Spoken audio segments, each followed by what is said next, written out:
I want to kind of start in some ways with um, history of the perspective and kind of come at it from two angles. A history of the perspective in the sense of its evolution as a series of conversations and its history in terms of our trying to grapple with what it means and how to take it forward.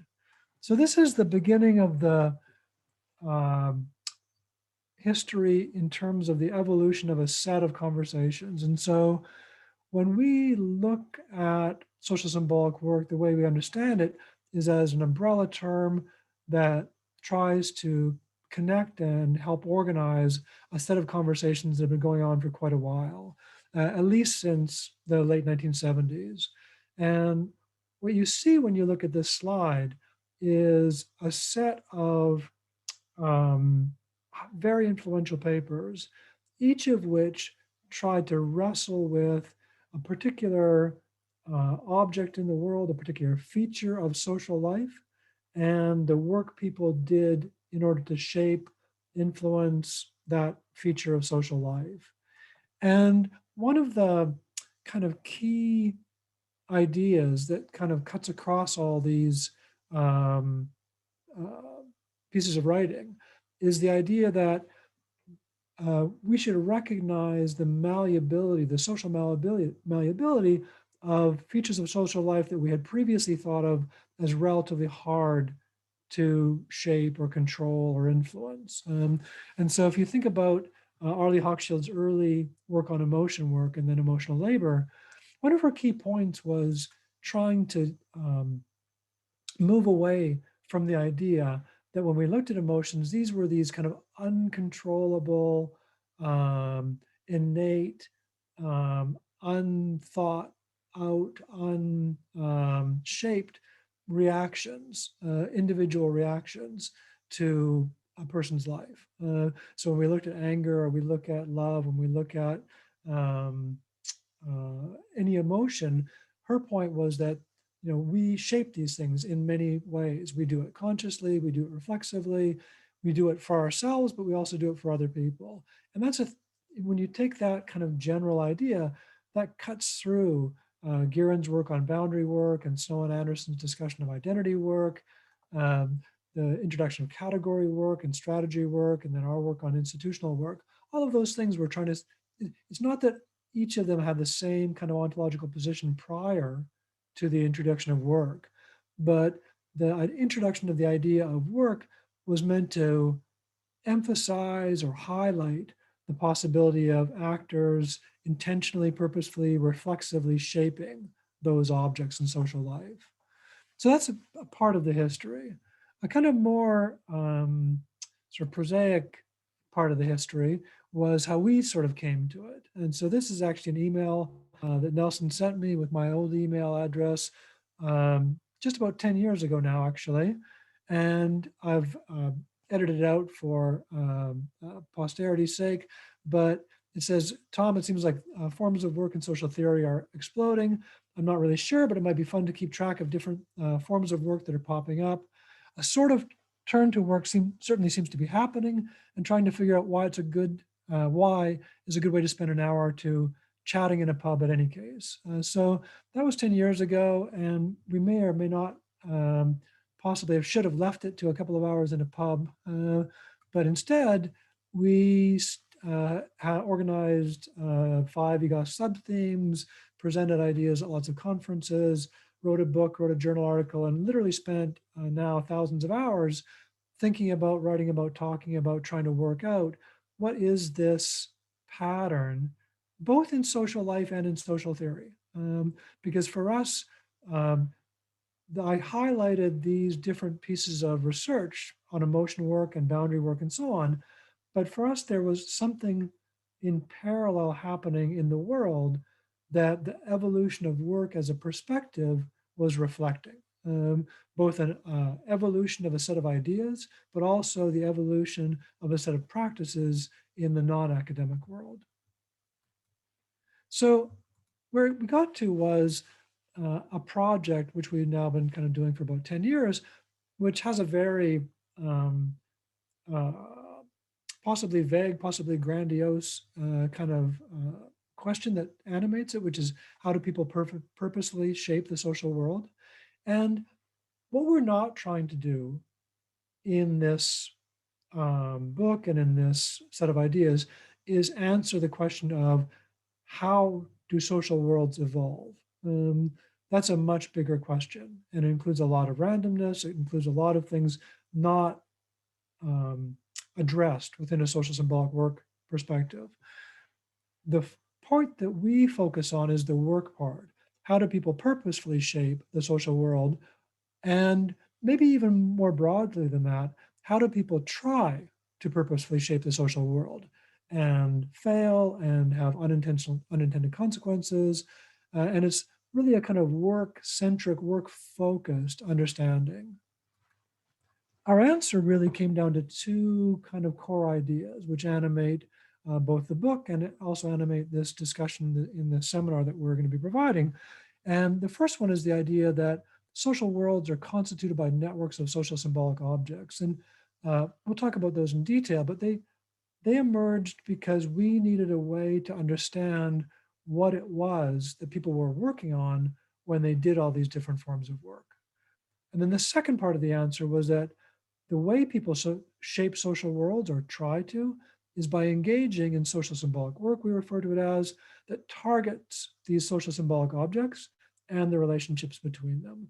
And so these are really the two animating ideas that we will unpack over the next 4 days and that really structure our understanding of social construction and these different forms of work we'll be talking about. So let's start with objects.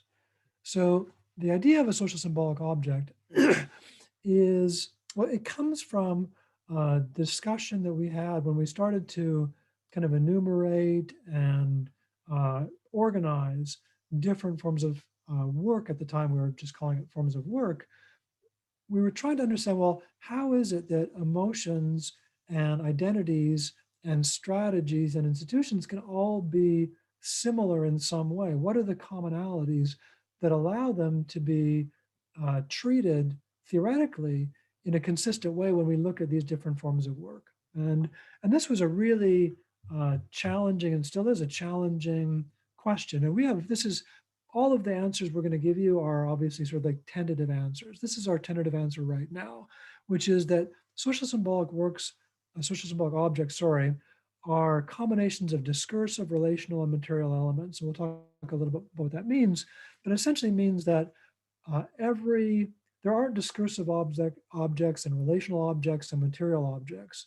All objects, whether it's an emotion, um, category, a boundary, all of them have a discursive dimension to them.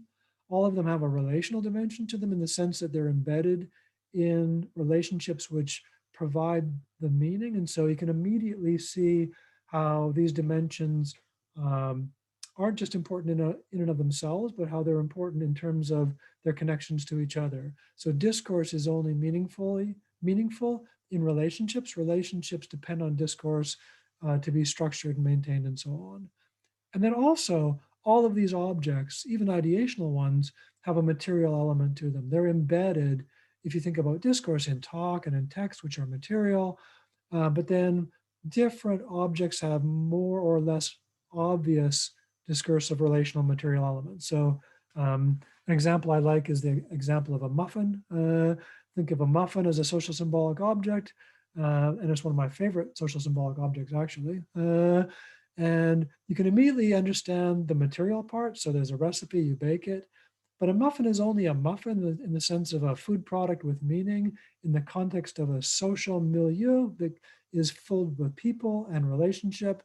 And it only is a muffin to the extent we can talk about it as a muffin. So we, rather than some unknown, unknowable construct of flour and chocolate chips, becomes a muffin to the extent that we socially construct it as a muffin and know what to do with it.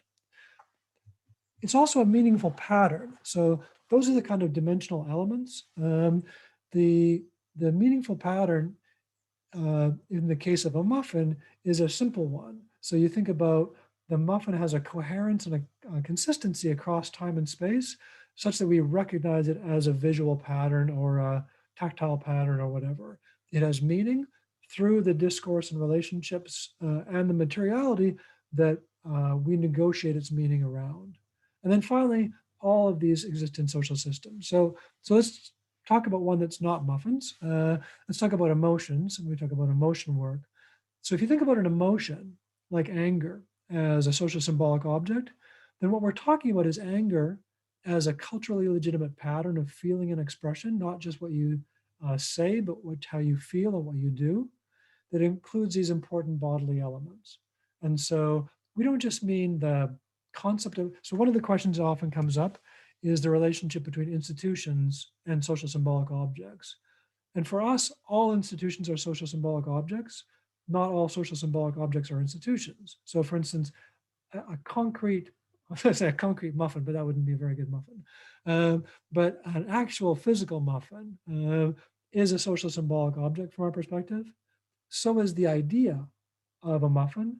The idea of a muffin is an institution or a concept. But then we have also physically instantiated objects like the physical muffin. And same with anger. The concept of anger is an object, but so is my anger at a specific point in time that I express. So if you think about Hochschild's work on emotional work and emotional labor, what she was talking about was the work that flight attendants did, not as a concept, but in reality and practice when they were interacting with passengers on a flight. And so those for us are instances of social symbolic um, objects, their pleasantries, their expression of empathy, etc. Okay. So there's some questions. So let's shift to work from social symbolic objects, and the this is where we started from. This is what animates and motivated. Oh wait, I'm not sharing this. I am sharing. Okay. Yeah, Um, it's the slide. yeah, all good. The kind of animated the work that went around the book and what we're really interested in. Um, our definition, let me just start there, is purposeful, reflexive efforts of individuals, collective actors, and networks of actors to shape social symbolic objects. Um, on the one hand, this is quite a straightforward definition, but there's a couple of parts of it I think are worth pointing to. One of which is the purposeful. And this is where we begin and end in a sense, because for us, and it goes back to the idea of unconscious or unintentional social symbolic work. And for us, if you think about the metaphor of work or think about it, the kind of broadest connotations of work and what things one works on in one's life. So if you are working on your garden, you don't do it by accident. If you're working on your house, you don't do it by accident. If you go to the gym to work out, you don't do it by accident. Now, I'm a terrible gardener and renovator and exerciser. And so often, even if I try to do all those things, they don't have the intended consequences I thought they would. But doesn't mean I don't try. And so there's still forms of work despite the consequences they do or don't have. That's the purposeful part. The reflexivity comes into my awareness of what I'm doing. I know I'm doing it. I'm conscious that I'm doing it. And this doesn't mean every moment of every day. This means over a trajectory, I go and work on my garden. So I don't work on my garden every day. In fact, I hardly work on it at all. But when I do, when I go back to it, it's part of the project of working on my garden, even if it's only every few weeks. Okay. And so that's the first part. The second part is individuals, collective actors, and network of actors. This was our catch-all. Like, how do we come up with a phrase that describes just about any kind of collective group? But more importantly, what it allows is the idea that we do work in different ways with different people at different times, and we allow collective actors and networks of actors to have purpose and to have reflexivity. Now, this doesn't mean that we are imagining a collective brain associated with organizations or networks of actors, but we are assuming that when Nelson and I wrote this book together, we did it on purpose. We knew we were doing it on purpose. We knew we were doing it together. So we had a collective aim to create an object. Doesn't mean we share a brain. There's no sort of metaphysical or transcendental kind of implication here. It's just it's the social idea of shared. And lastly, it's focused on social symbolic objects in particular. So we look at particular features of social life, and that's what we're aiming to change. That basic definition is kind of layered on a few different literatures that imply heterogeneous forms of agency. And here we rely primarily on Immerbayer and Misch. Um, the idea that the way it occurs is in programs of action. So most social symbolic work doesn't happen contiguously. So you all work on your professional identities, but not every moment of the day. And so as you work on your professional identities over the course of time, you return to it, you work on your CV, you think about your identity, you meet people, you network, etc. That makes up the program of action that is identity work. And then the last thing is that it depends on and builds on repertoires of practice. There was a question in the chat around the relationship of social symbolic work to practice theory. And we are heavily indebted to practice theory in this work, because what we say is that all work uh, builds on and enacts repertoires of practice. And we mean it very much in the way that Giddens or Nicolini or Chotsky would talk about a practice. Um, Again, so let's return to emotions. So we talked about emotions as objects, and we can think about emotion work then as purposeful reflexive efforts of individuals, collective actors, and network of actors to shape the expression and experience of emotions. So again, this is people working on their own emotions, people trying to shape the emotions of others, people shaping the experience, but also the display of emotions. Importantly, what it isn't is all of the accidental effects we have on each other's emotions on an ongoing basis. And so um, I'm in line for a coffee, I trip, I fall on the person in front of me, I knock the coffee out of their hand, they're very angry at me. That was not emotion work. It was, I mean, probably anyway. And so the fact that I occasioned an emotion does not make it emotion work. If the person in front of me was my enemy and I intentionally pushed the coffee out of their hand in order for them to be sad, angry, something, that would be emotion work and coffee work. But that's a different thing. Okay, so one of the early things we did in working through these ideas was we said, okay, let's try and find out what are some different kinds of social symbolic work. And so we sent out an email to the OMT listserv and just asked people for examples of work that they were doing research on, either published or working papers, etc. And we ended up getting about 30 or so instances. We ended up getting more than that, but many of the kinds of work didn't quite fit with what we meant by work. They didn't have a identifiable object that they were targeting. So here's just a list of a whole bunch of 20 various kinds of work to give you an example. Now, for the book, though, we couldn't really have 20 chapters on 20 different kinds of work. And so we organized it into 3 different ways of thinking about it. And now, just to make clear what this is. So we organize the perspective around self-work, organization, and institutional work. And what these are not are levels. Because if you think about levels of analysis correspond to the actors engaged in work. Individuals, groups of actors, organizations, communities, networks, etc. You could think of as levels of analysis. The objects that they're working on are much less easily thought of as levels, even though there's a kind of uh, analog to levels here with self and organizations. And where it gets complicated is because institutions from within the organization studies tradition are primarily researched at the field level, then there begins to look like this self-organization kind of network or field level, but that's not really what we're talking about. We're talking about different combinations of actors focused on different kinds of objects.